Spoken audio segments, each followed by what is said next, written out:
Hey guys, so we've just finished creating our enemy. So we've got our tiger there that will attack us and chase us in our game. Now one of the funner things, I find making widgets really fun. So we're going to be going in here. We're actually going to be making our main menu widget today. So this is where we can open this up and then we'll have the option to play or quit. It's going to be quite basic. It's literally going to be a play or quit one. So that way we can have it feeling even more like a game. We've already got our HUD, which shows our health. I feel like this is sometimes the next step to that. So I'm actually going to create a new folder because there's a few things that we're going to have to add to this. So I'm making a main menu folder. And then I have made a couple videos in the past on layer masking and different things like that. So if you want to learn a little bit more about how I have created some of the things I've created, by all means, but I'm dragging and dropping in. Oh, these are PNGs. Applying 2D paper texture because I do feel like Unreal Engine does seem to like that a little bit better than if you just bring in an image, although you can just do that. You don't have to apply the 2D paper texture, especially if you have like a high resolution image. Sometimes this will mess with it a little bit and make it not look as desirable. So now we're going to right click and we're going to go to user interface and we're going to go to widget blueprint and we're going to name this main underscore menu. And then open that up. Let's open up on my wrong screen. So there we go. So you guys should have this screen as well. And as I've said before, everything on this widget screen inside the blue rectangle is what the player will see when they open it up. So now let's go to image. And we're going to drag and drop our image in here. Put it in the top corner.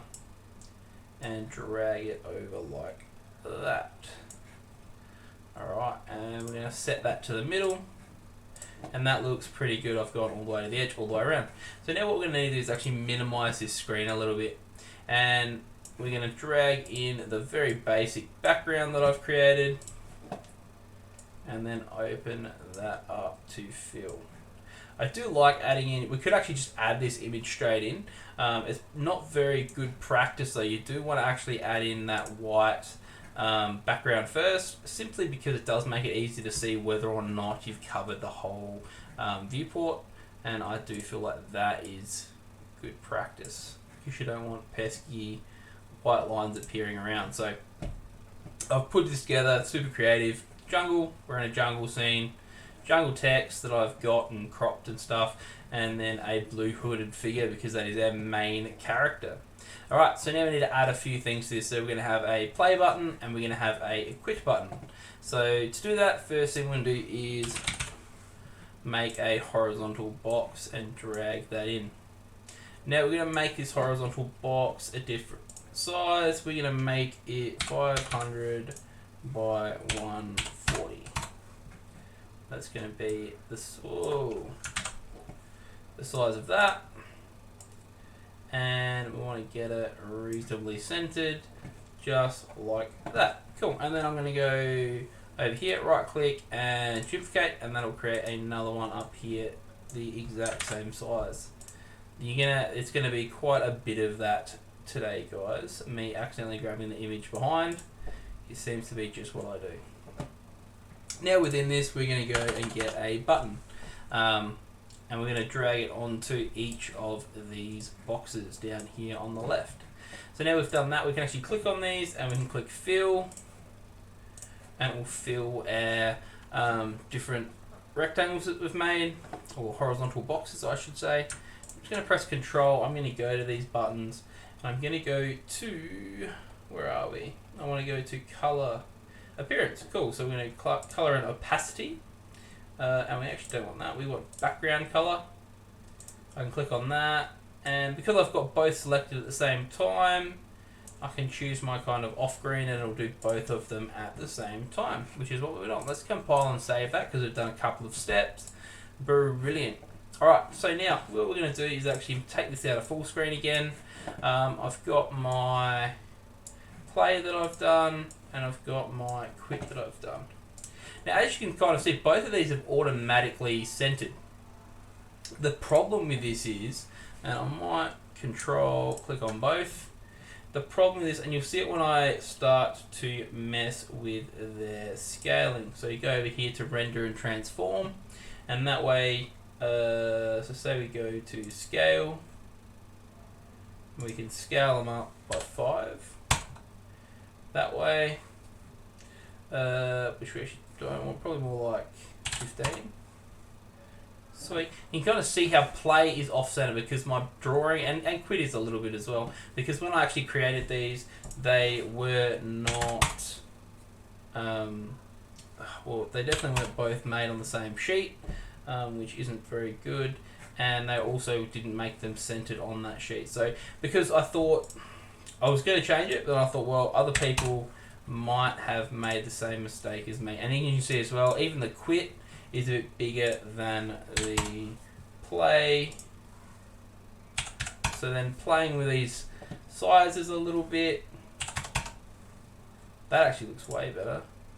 And I reckon that needs to be a bit smaller as well, and that looks better.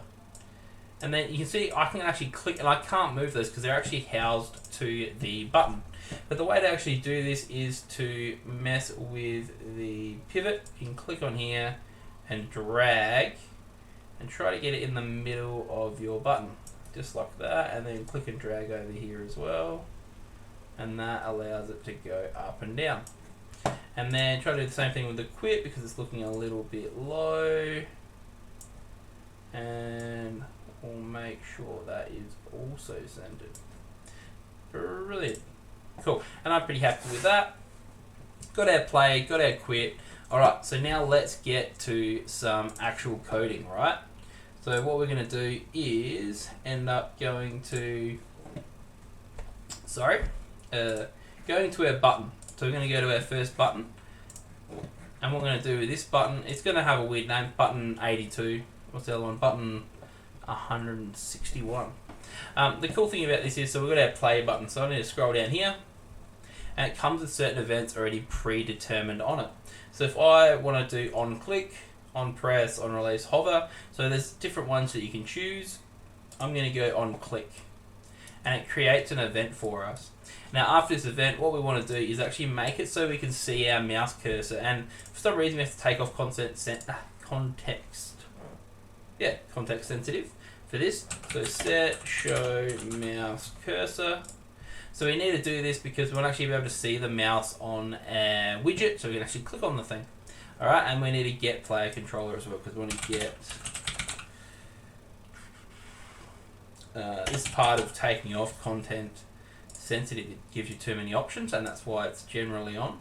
So we're showing our mouse cursor, need to click that one so it works, and we're actually opening our level. Open level, and this is another thing I've talked about in a previous video, is making sure that you name your levels appropriately. So I've left that super simple, level _1, so that way I can't make a mistake. I'm going to compile and save that.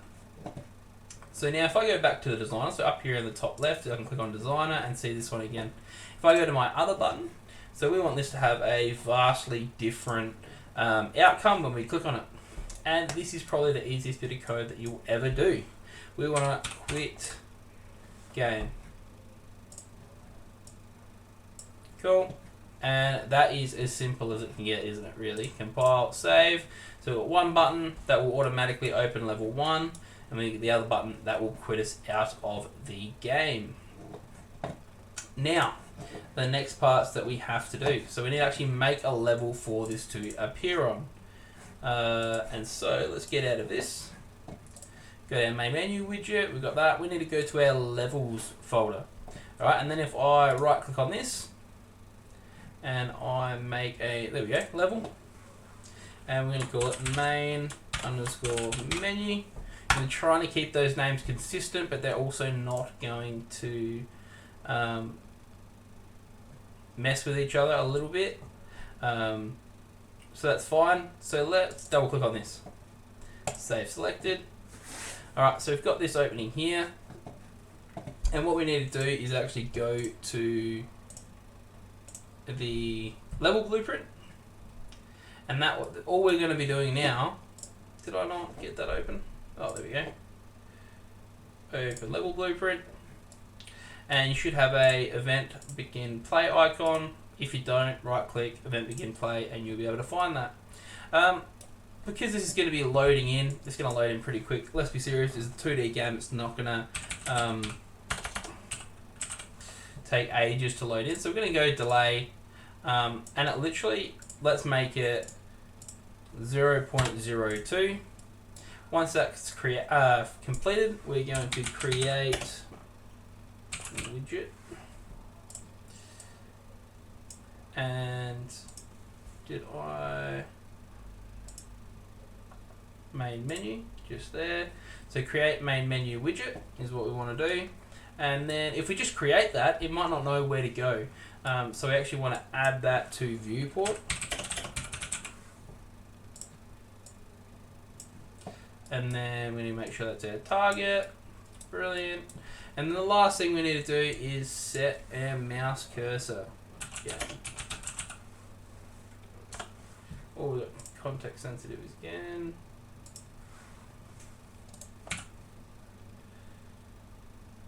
Set show mouse cursor.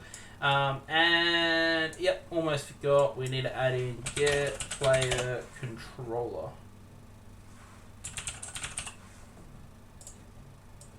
Get player controller there. So we're going to having a 0.02 second delay, which we won't even notice. We'll then be opening our main menu, adding it to our viewport, and making sure that we can show our mouse cursor. Compile, save, get out of that. Okay, and then final thing we need to do is if I go to settings over here, project settings, first thing that we're going to want to happen when we open our game, so if I go to maps and modes, see I've already set game default map to level 1. I actually want game default map to be the main menu. Editor startup though, because we're going to be messing with our level 1 more than we're going to be messing with our main menu, because we've basically got that set now, we want to leave it at that. So now when I press play, you can see there, I'm actually going to stop that. I want to have a new editor window. And you can see here, I've got my widget open, press play, opened up our first level, and we have control. And importantly as well, the mouse disappeared. But if I press play, I can just quit and get straight out of it. So there we go, nice short video this one. We've seen that we can use different images when we're making our widget, so it looks really nice. We've also seen how we can program that in so that we have a well-structured game that you can open and close exactly like a normal game would. So I hope you've learned a lot, and thank you for watching.